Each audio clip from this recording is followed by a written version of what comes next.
Presenting the PR Maven podcast, hosted by Nancy Marshall, the PR Maven, targeted at business leaders who want to merge the best techniques of traditional networking with the best new platforms and technologies to engage your target audience, build your network, and grow your brand and business. The podcast is sponsored by Marshall Communications, Maine-based, globally connected. As we get ready for another great episode, remember, you can always connect with Nancy and other listeners on the PR Maven Nation group page on Facebook. Now, here's your host, Nancy Marshall. Hello, PR Maven Nation. Welcome to the PR Maven podcast, episode number 37, presented by Marshall Communications, creator of the Marshall Plan 65-step strategic process. For those of you who are new to the show, I'm your host, Nancy Marshall, the PR Maven and CEO of Marshall Communications. I want to welcome you. And for those of you who have been loyal listeners all along, I want to thank you from the bottom of my heart. My podcast is all about my unique perspective on the world of public relations and personal branding, including what I hope will be actionable takeaways. I really want to emphasize the importance of enhancing traditional relationship building, like the face-to-face kind, with all of the options available to us with the new technology on the internet today. And every week, I'm featuring interviews with successful industry leaders, top executives, and media personalities from around the globe. And this week's guest is no exception. I'm here today at the New England School of Communications at Husson University with Nancy Roberts, who's the program coordinator for marketing and an instructor at the New England School of Communications. Welcome, Nancy. Thanks, Nancy. Thank you so much for having me. It's so fun to be here. And we were talking in our pre-interview chat about they really don't name people Nancy anymore. So we're kind of like, well, I think we're a special breed of people, the Nancys of the world. I would agree. So Nancy Roberts holds a bachelor's degree in communications with a minor in graphic design from Central Connecticut State University. She received her master's degree in business administration from Husson University right here in Bangor, Maine. She has earned accreditation in public relations, which is the APR, from the Public Relations Society of America Universal Accreditation Board. Nancy joined the faculty at New England School of Communications in 2007 to develop and lead the marketing communications program. Nancy's areas of teaching expertise include public relations, marketing, and advertising. She founded and advises the Public Relations Student Society of America chapter. Nancy has worked in marketing and public relations for healthcare and nonprofit organizations for 18 years. She is a graduate of Bangor Region Leadership Institute and Leadership Maine. She is on the Brewer Economic Development Board and Maine Public Relations Council Board of Directors, serving as the Accreditation Chair. Her personal interests include running, hiking, and spending time with her husband and 2 children.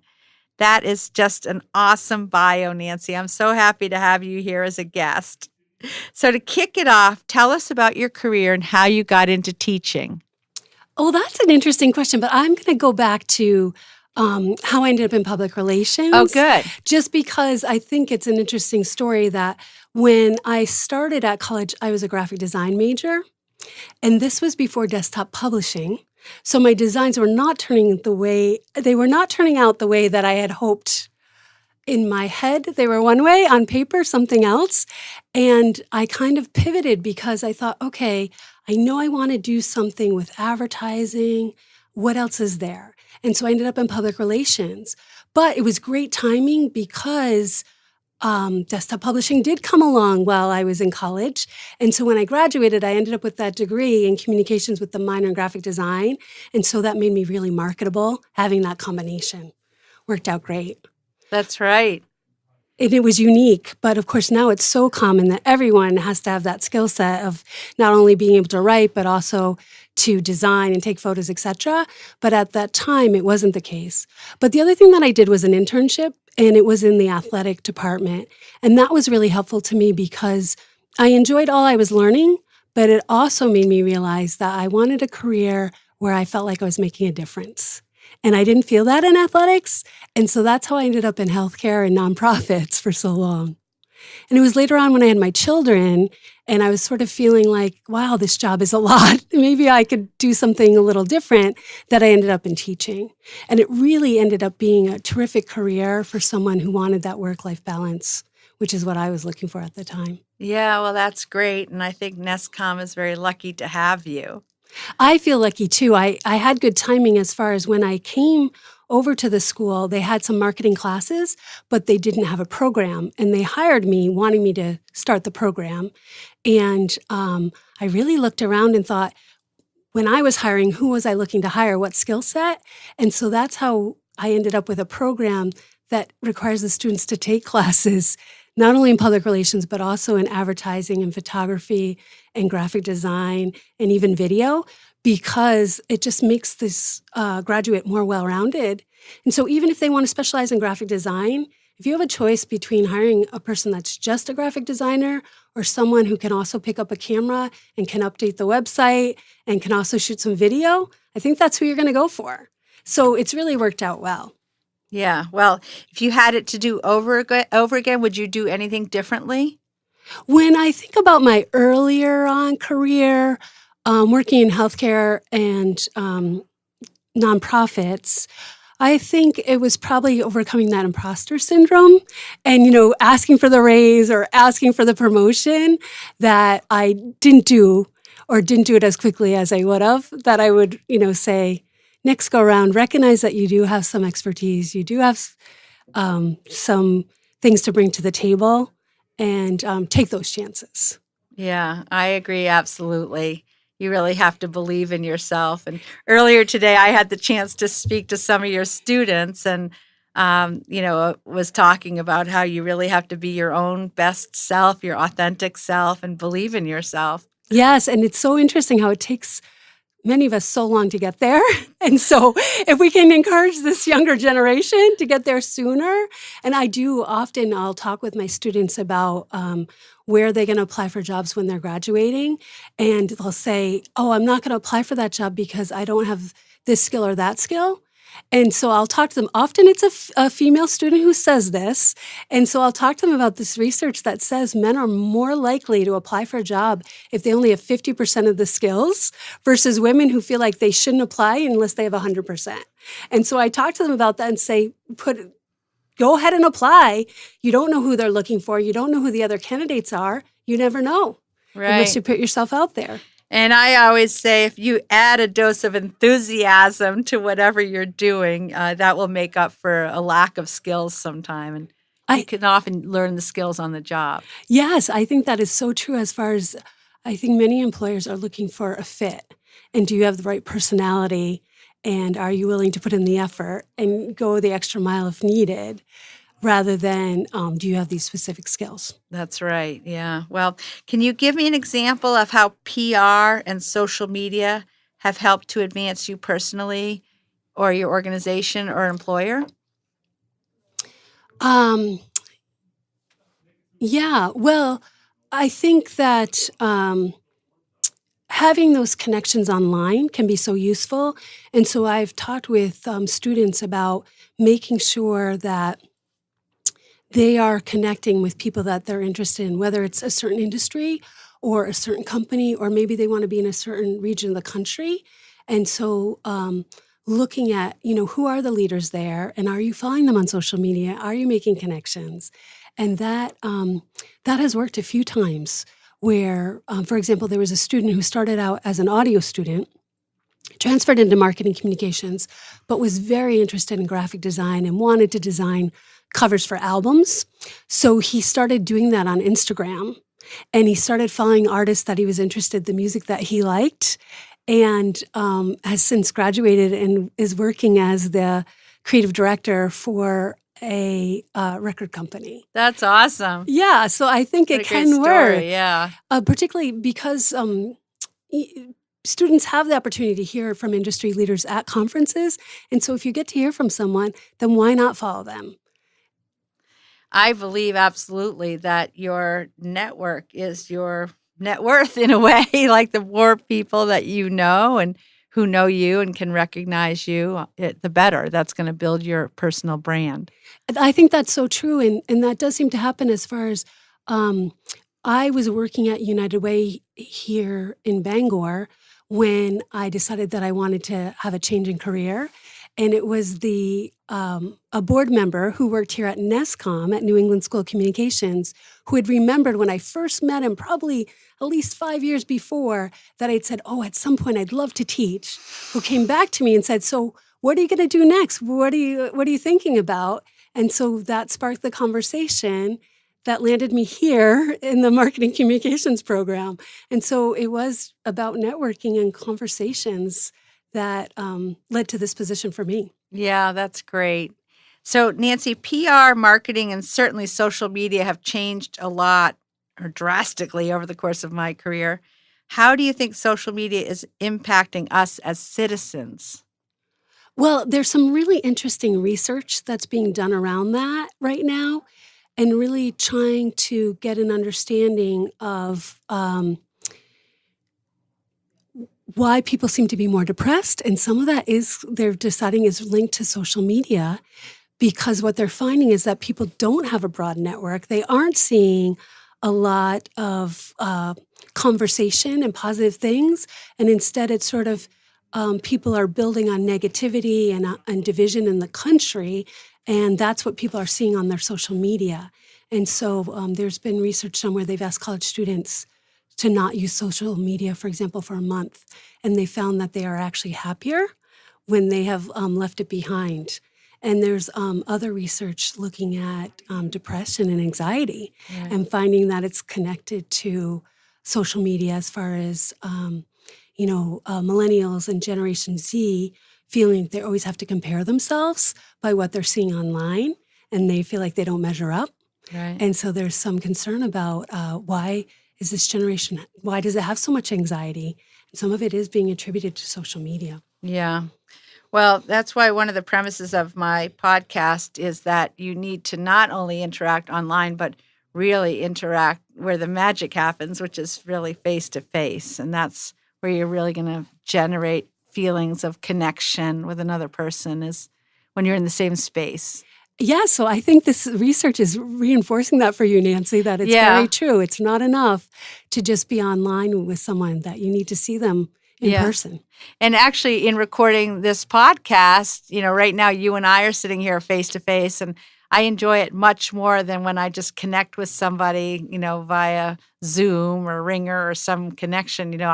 I really like sitting and having a conversation with someone face to face. I think it's so much better. I agree. It makes quite a difference, doesn't it? Yeah, it does. So how do you teach your students to measure success in PR, social media, and marketing? We have a lot of focus on measurement and looking at evaluation. And it probably drives them nuts, because I talk so much when it comes to when you identify your objectives, that you've got to make them measurable, that you have to be sure that you've got a clear audience that you're trying to reach, that you're talking about a specific time frame, and then you have an idea of what is the increase? Is it going to be a number increase? Is it a percent? And sometimes those are a shot in the dark, but it's important that you've got something like that. And then we talk about the evaluation and talk about, it's not just numbers, but it is also about engagement. So when we look at social media, it's not just about, likes or shares or retweets. It's about, was there a conversation that was sparked? Did they do something more? Right. Well, I'm so glad that you're emphasizing that, because it's so very important, especially in public relations, which can be a little bit fuzzy sometimes, but being able to attribute some metrics to it. As I was saying with your students earlier today, the person who's writing the checks ultimately is going to want to have some numbers. Yes. The numbers people like having numbers. Exactly. to justify the expense and to evaluate the return on investment. Yeah, I like to use an example of a student who was doing an internship, and they were asked to identify prospects for this company. And I asked her, "Oh, how's the internship going?" And she said, "Great, I've got 50 prospects." And then a week later, I said, "How are things going?" She said, "Not so good. My boss wanted me to have 200 prospects." So not having talked ahead of time of what does success look like, what are we talking about as far as the numbers goes, made such a difference in that instance, because the student thought they were a rock star, and obviously their supervisor didn't think so. Well, in her defense, if those were 50 amazing prospects, in my mind, that's way better than 200 not so good prospects. I would agree. I would agree. Mhm. Well, we're going to continue in just a moment with Nancy Roberts, but now it's time for our book and Things to Do pad giveaway. So to win a copy of my book, PR Works, and a PR Maven Nation Things to Do Today pad, go to prmaven.com/giveaway. You may be our next winner, and we're going to be back in just a moment after we hear about the Marshall Plan. Hey, PR Maven Nation, Greg here from Marshall Communications. I want to talk about your marketing strategy. Some days do you feel like you're a hamster running in a wheel? Perhaps you're running the same ad in the same publication because that's the way you've always done it. Or do you not know how many media impressions you got from that news story last month? Do you sometimes feel like you're doing a lot of work but not seeing the results? Well, the good news is you're not a hamster. And if you're feeling like your marketing plan could be better, we'd love to help. At Marshall Communications, we worked with a wide range of businesses and organizations to create a customized marketing strategy known as the Marshall Plan. During a period of 3 months, we meet with you and your top stakeholders to learn about your world, what keeps you up at night, and best of all, the ways we can work together to combine your knowledge and our marketing and public relations experience to avoid the feeling of spinning in a wheel and create a 3-year marketing plan that provides you with a vision for success. The Marshall Plan is a fully customized document using our 65 proprietary steps and leads to a playbook for your success. And trust me, it feels so much better than running around in a wheel. Now's a great time for you to grow your business, increase your profits, and most importantly, measure your results. If you think your business or organization would be a candidate for a Marshall Plan, you can take our Marshall Plan quiz to find out. Visit marshallpr.com/quiz. And if you'd like to schedule a free consultation about a Marshall Plan, visit marshallpr.com/consult or call us at 207-623-4177. Be sure to mention the code PODCAST for your free gift. Welcome back, and today we're talking with Nancy Roberts, Program Coordinator of Marketing and instructor at New England School of Communications, NESComm, which is at the Husson University campus in Bangor, Maine. It's very exciting to be in Bangor, which is the Queen City, isn't it? Isn't Yes, it called it the is the Queen Queen City City. of Maine? So I want to dive right back in with more questions for Nancy. So most successful people have a network of fans and followers surrounding them, either online or in person or both. Tell me how you have built your network of fans and followers, Nancy, and has it been a conscious goal or has it happened on its own? That is such a great question. And I have to say, it hasn't been conscious, but I do realize I did participate in the Bangor Region Leadership Institute, which was a terrific program. And I can't recommend highly enough. If you have the opportunity to participate in a leadership program in your community, you should go ahead and do that. Because not only do you learn more about your community and what are the issues in your community and how some people are doing some innovative things to address those, but you also develop these tremendous relationships. And so I realized as you asked me this question about network, yeah, I guess those leadership programs were such a great part of that as far as having participated in those and then gone on and did Leadership Maine, which is a statewide leadership program. I realized that that built my network tremendously. And when you spend the amount of time that you spend together in these leadership programs, because typically they're a full day once a month, and then you take, a couple days doing something together, you really feel so bonded that even if I haven't had a conversation with someone involved in those programs in 5 years, I know I can pick up the phone and call them and ask them about something. And they're going to help me out because we bonded and we have such a connection. And so those leadership programs are a great way to build your network. And it's an investment on the part of your employer to, allocate the time that you're on the payroll to go. Yes. But I can see how those relationships strengthen the community and strengthen your employer's place in the community also. Yeah, I think very much so, as far as there's collaborations that come out of those. And I'm sure there's also contracts and other relationships that get built as part of that as well. Yeah. Well, and sitting here today at NESComm and seeing how amazing this facility is and all the technology that the students have. I mean, it's like a kid in a candy store. I mean, it's just really amazing, all of the assets that you have here that the students can use. Yes, and it's interesting because one of the things that I brought to this when I started with the marketing communications program was the fact that I had been working at United Way, which had 72 member agencies. So I was well aware of the nonprofits in the community and how much help they could use. And I thought, these students need real world experience. And there are all these charities that could use a great brochure or a new logo or something else. And so experiential learning has been a big part of this program and continues to be today. And it's a great way for students to network and for charities to get things that they need as well. So that's been a really interesting opportunity as well, is to connect students to what's available in the community and then also provide some resources to nonprofits that are looking for that kind of help. Such a win-win. It really, it really has been, yes. It is. So, Nancy, in building your own network, what hurdles have you personally faced and how did you overcome them? I'm not sure that I faced hurdles building my network just because I'm not sure that it was conscious. But I will say that I often didn't have the confidence that if I met someone and then I ran into them somewhere else, I wouldn't assume that they knew me. And so that's taken a while for me to realize that, oh, yeah, they will remember your name. You don't have to introduce yourself again. And there's a few close friends always make fun of me for that because I'm always, introducing myself again. And like, why are you doing that? Of course they know who you are. But I just, had this, I guess, imposter syndrome feeling like, oh, they won't remember me. And so I think, that's something when it comes to networking, recognizing if you have a conversation with someone, likely they probably do remember it. I mean, I think it is helpful if you introduce yourself again because who knows how many people someone's met in between or how long it's been. But assuming or sort of not going up to someone because you think, oh, they're not going to know who I am isn't really the way to go. No. Although, I mean, I don't think it ever hurts to remind people of your name because sometimes people aren't that good at remembering names. Yes. But certainly I'm sure that you're a memorable person when people speak to you.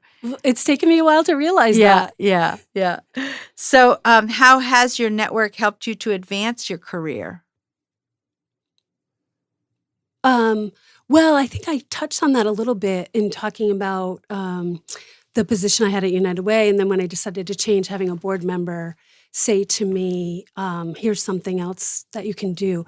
But I think it's been valuable as far as helping my students to find internships or to find jobs because of the network I have when a student says, oh, I'm interested in healthcare or I'm interested in working with an agency. Likely I know that person or I know someone who knows that person. And so we can make that happen. So, for example, I had a student who said, I really love fashion and I want to be doing something in Boston. And I thought, oh gosh, all right, what can we do with that? Well, my students take a trip every year to Boston University for a conference that's part of the Public Relations Student Society of America. And at the last one, they had a panel of influencers that included a woman that was involved in fashion. So I reached out to her and said, I've got this student who's very interested in fashion. He's studying marketing communications. What do you think? And she actually gave me 3 names. And he ended up finding himself this woman who does wedding dress designs. And that's where he did his internship and he loved it. And it was really through that network that happened. Oh, that's just awesome. And your kids are so lucky or your students are lucky that you're able to access these relationships for them. Well, what I love is now there are alums, and I think because they were able to experience it, they're wanting to be supportive too. And so they'll reach out and say, hey, I'm ready to take an intern now. Who do you have? So I love the idea that these students have graduated and then gone on to say, I want to give back to the program. Right. Mm-hmm. Yeah. Now, has there ever been a situation in your career where you have faced an obstacle and figured out a creative way to overcome it? Yes. Actually, when I first moved here to Maine, I was working in healthcare, and I was working somewhere where the CEO resigned, and the person who replaced him turned out to not be very supportive of women. So that was really an interesting situation to be in because the leadership team was 6 people, and 3 of them were women. And so what ended up happening is that we banded together and we started sort of a book club that we started reading these books about, how to communicate with people who have a different view than you. Or I think, at the time there was that women are from Venus, men are from Mars or what have Right, you, yeah. that talked about, how do you speak differently to different genders and things like that. So we would actually get together, talk about some of the things that we were learning from these books, but then also talk about, at the next management meeting, what did we have on the agenda and how are we going to support each other and help each other to get some of these issues addressed? It seems funny to talk about today because today I would hope that it would be addressed very directly when you have someone, who has that type of bias. But at the time, we didn't feel that could be done. And we really felt like we've got to get creative about how do we still continue to be successful. And that's how we resolved it. Yeah, well, I think that was a very creative way and a very positive way.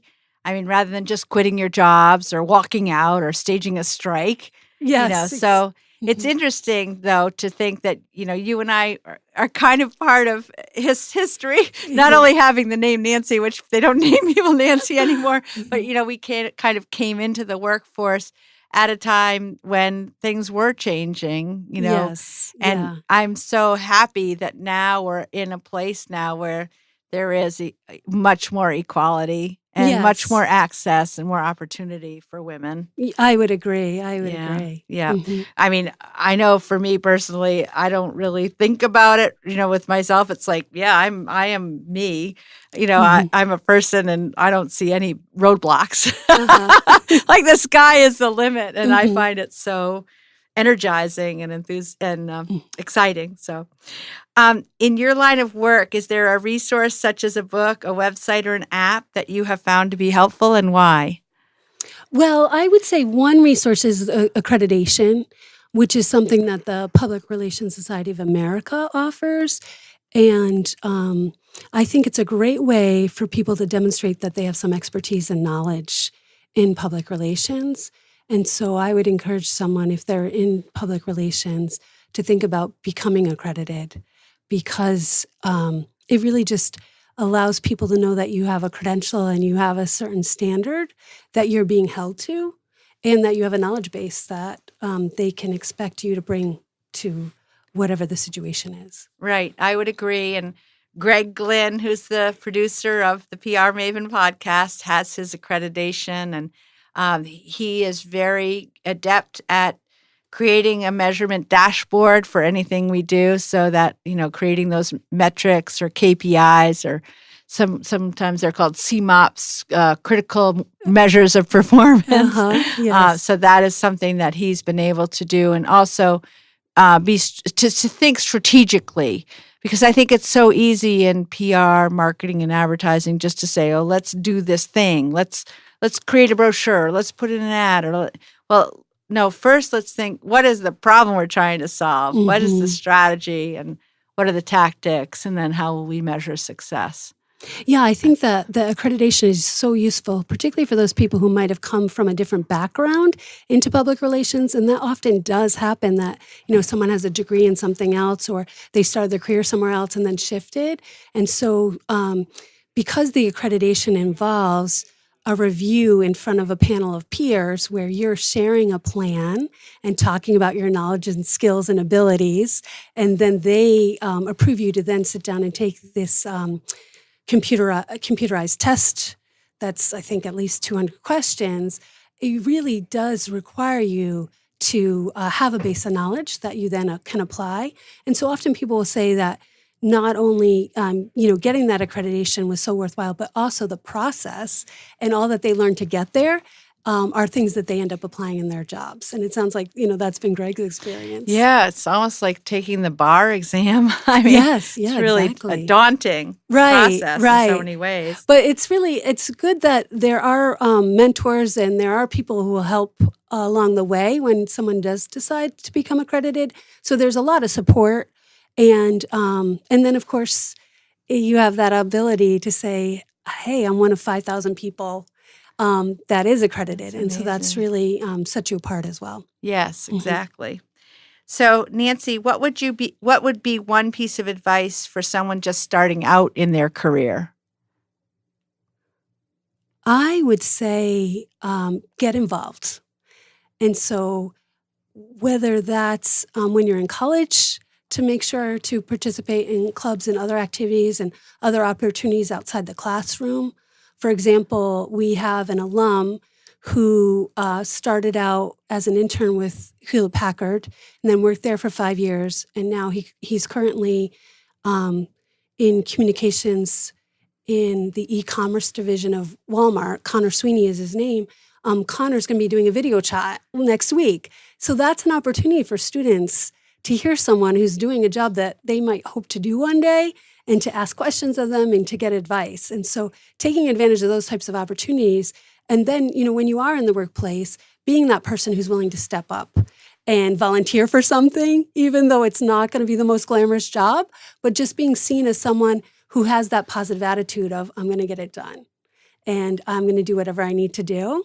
I love that. Don't you think it makes such a difference? Oh, it makes such a difference. I mean, as an employer, I can say that the person who's going to go the extra mile is always the person that I'm going to reward if I can, or promote, or, I love to see that kind of no limits attitude. Yes. Yeah. Mm-hmm. Yeah. So is there one parting thought you would like to share with PR Maven Nation today? I would just say that people should be themselves and be authentic. And so I think if you're genuine and are able to share that with other people, they respond in kind. And that's really the best way to develop a network. You can't be somebody else. You have to be yourself. And then even saying in kind, we talked recently with Lieutenant Tim Cotton from the Bangor Police Department, and he really emphasizes being kind, being a kind person, and being compassionate. And I think that's so important as well. So thank you for that. That's awesome. So Nancy, what are the best ways that our listeners can get in touch with you to follow up? Oh, they can reach me through email at robertson@husson.edu, or they can call me at 207-992-4934. Okay, that's great. Thank you for sharing your phone number too, Nancy. That's very generous of you. So that wraps up this week's podcast with Nancy Roberts. Thanks for just a great episode today. I really enjoyed sitting and talking with you today about public relations, marketing, advertising, NESComm, and your fascinating career. So thank you.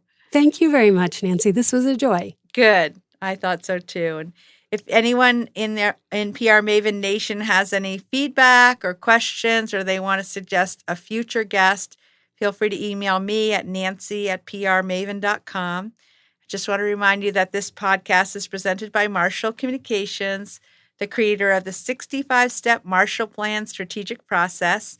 And to learn more about the Marshall Plan, visit marshallpr.com.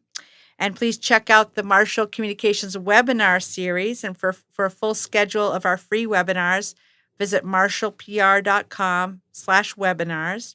And I want to thank you again for tuning in to the PR Maven podcast. And remember, you can always subscribe to the podcast at prmaven.com/podcast. And please leave ratings and reviews and tell your friends, because that's what keeps us going. And remember to keep on building your relationships, both the traditional way and embracing the new technology. And have a great week, PR Maven Nation. Thank you for listening to this episode of the PR Maven podcast. For show notes, links, and guest contact information, visit prmaven.com. If you'd like to connect with Nancy and the rest of PR Maven Nation, be sure to find our group on Facebook. We encourage you to subscribe to the podcast and share our content to bring on great guests with more information. Plus, you can also connect with your target audience, build your network, and build your brand.